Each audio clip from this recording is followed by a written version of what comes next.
Hey, welcome back to another unboxing from Video Game Monthly. So let's jump in and check it out.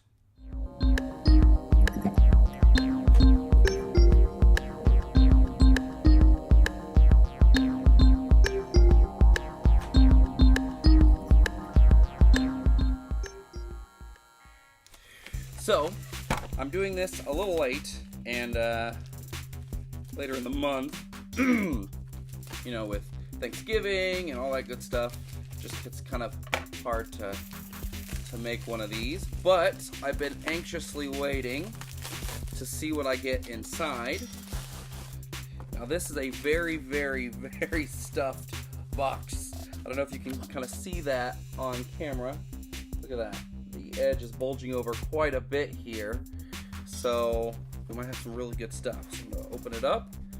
Okay, so I already see a 1-up, which is great, which means that I get an extra game this month in my box, and I usually get 5. They go all the way up to 10, I believe, and you can check them out down in the description below. I'll put a link down to their website. It's videogamesmonthly.com, and you just fill out what games you have and what systems you have, and they'll send you games you don't have on your list, and then you just keep adding those to that library. So it's pretty cool.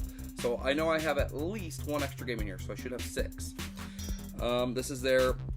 If you share a photo of your box on their Facebook page, you could win 3 free games, which is pretty cool. And this is their thank you card that they add.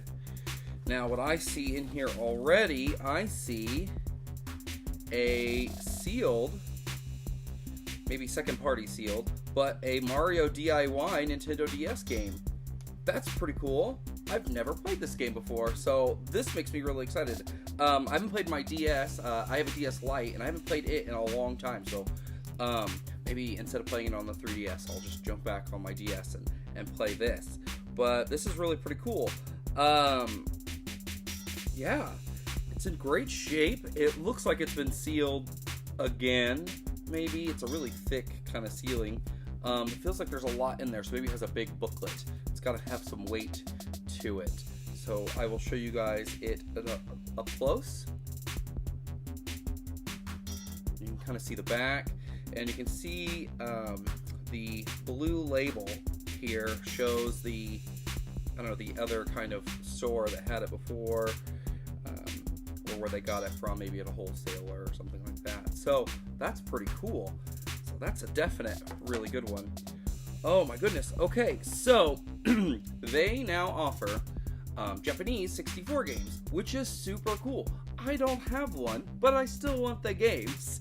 I might end up getting one eventually, or just getting like a modded 64 that plays like region-free stuff. But this is, it looks like Super Mario. Oh no, this is Mario Story for the Nintendo 64 and for Japan. And then I see another one. It's Banjo-Kazooie for Nintendo 64 in Japan. Pretty awesome. Now, I'll show you both of these games up close. They both look fantastic. Front and back. There is, on the Banjo-Kazooie, there's a little bit of Sharpie and some kanji that I don't know how to read. But no, these are really pretty cool. I really want to play these. I love playing my Famicom games.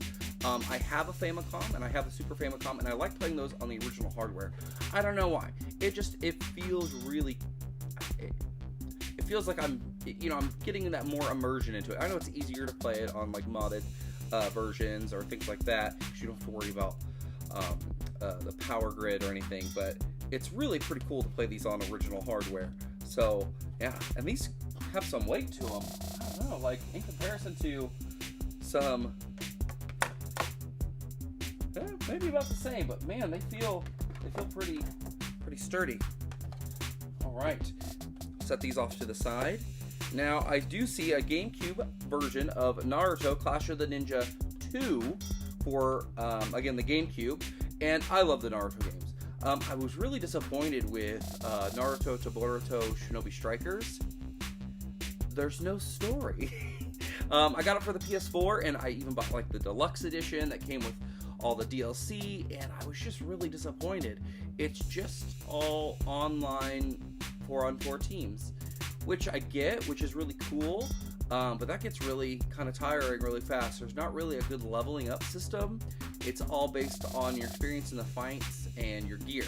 So pretty much, and even your experience in the fights doesn't like upgrade any skills. So really, if you are good at the game and you have the right gear, you know, you could just own everybody.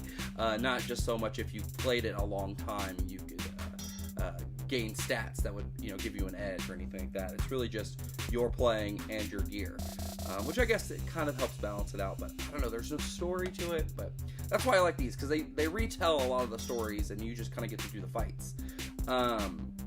So yeah, this is Naruto Clash of the Ninja 2. I'll give you guys a little close up on the front and the back. And it's in a pretty good shape. Just a little bit of some label here on the back that I could probably get off there. Now let's open it up and see. No manual, but that's okay. I like my manuals, but you know, it doesn't always happen. The disc looks really pretty good. Very happy with that. But again, no manual, but you know, can't always get them in this kind of stuff. All right, now I see something really interesting in here. I see Xbox Grand Theft Auto 3. Never played it on the Xbox before, and it's part of a collection. So it must have. This must be the ones where it says can't be sold separately. It must have like Vice City and San Andreas all kind of in that with it, and I have that for the PS2, I believe, somewhere up here. But yeah, I don't think that this is supposed to be separate, but that's okay. I mean, it's not like I'm not gonna play it. But inside we don't have a manual, which is okay. The disc looks pretty good. Just a little dust on it.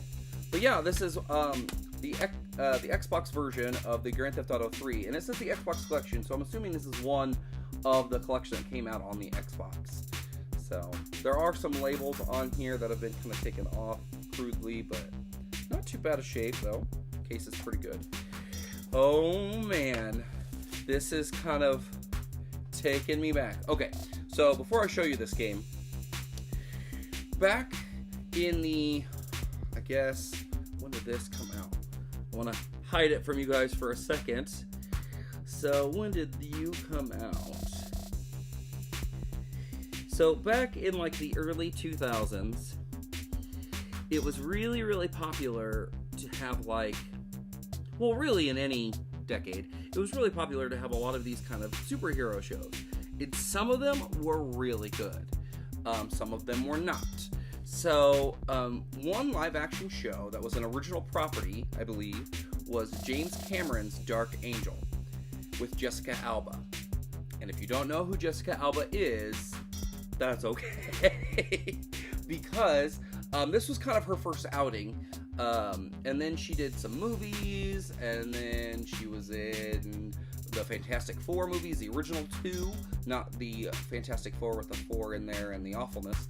But the other two, with Fantastic Four and then Fantastic Four 2 Rise of the Silver Surfer, which was still, they were fun, they were very kind of, they were just fun Marvel movies. They weren't great by any means. The effects were okay, and they're just kind of fun, and she played Susan Storm, but really that's kind of like her last big thing. She kind of does some different like home health care type of like products and lotions and all that kind of stuff now. But anyway, this is one of her first outings. Dark Angel. It's a horrible show. Like, I watched it, and I'd probably watch it again and love it, but it's a horrible show. But this is a video game adaptation of it, and I'm sure it plays through like probably the story of maybe the first season, I imagine. But yeah, this is Dark Angel for the PlayStation 2. And I'll give you a close-up here on the box. It looks in pretty good shape. There's a little bit of indentation in the front,